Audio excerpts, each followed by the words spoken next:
जी, इस वक्त हम मौजूद हैं मुल्तान में गैर मुल्की जो अफराद हैं उनके लिए कायम किए गए होल्डिंग कैंप में जहाँ पर क़याम ताम की सहूलतें मौजूद हैं। वहीं पर जो भी यहाँ पर ठहरेगा, जिनको भी यहाँ पर लाया जाएगा गैर मुल्कियों को, उनको मेडिकल असिस्टेंट भी पूरे तरीके से फ़राहम की जाएगी। तो इस हवाले से खसूसी तौर पर इस बिल्डिंग के अंदर मेडिकल कैंप भी है और वो भी कायम कर दिया गया है, जहाँ पर डॉक्टर्स की खसूसी ड्यूटियाँ लगाई गई हैं।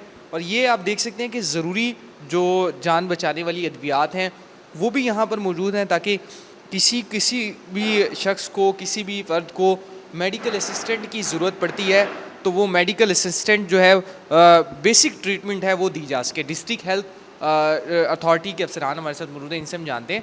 हमारी जो है ना तीन शिफ्टें हैं यहाँ पे, जो है ना तीनों टाइम में डॉक्टर्स और पैरामेडिकल स्टाफ अवेलेबल होंगे।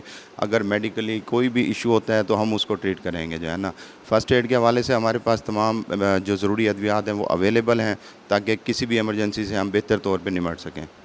देखें जी, इमरजेंसी से निपटने के लिए डॉक्टर और पैरामेडिकल स्टाफ की जो ड्यूटियां हैं वो 3 शिफ्टों में लगा दी गई हैं। और इस वक्त जो होल्डिंग कैंप है वहाँ पर डॉक्टर और पैरामेडिकल स्टाफ जो है वो मौजूद है। इसके साथ साथ बाहर की अगर बात की जाए, जो ग्राउंड है वहाँ पर एक एम्बुलेंस भी 24/7 मौजूद रहेगी, जहाँ से किसी को भी अगर मेडिकल असिस्टेंट के लिए किसी करीबी हॉस्पिटल में मुंतकिल किया जाना है तो उसे बआसानी तरीके से किया जा सके। जी।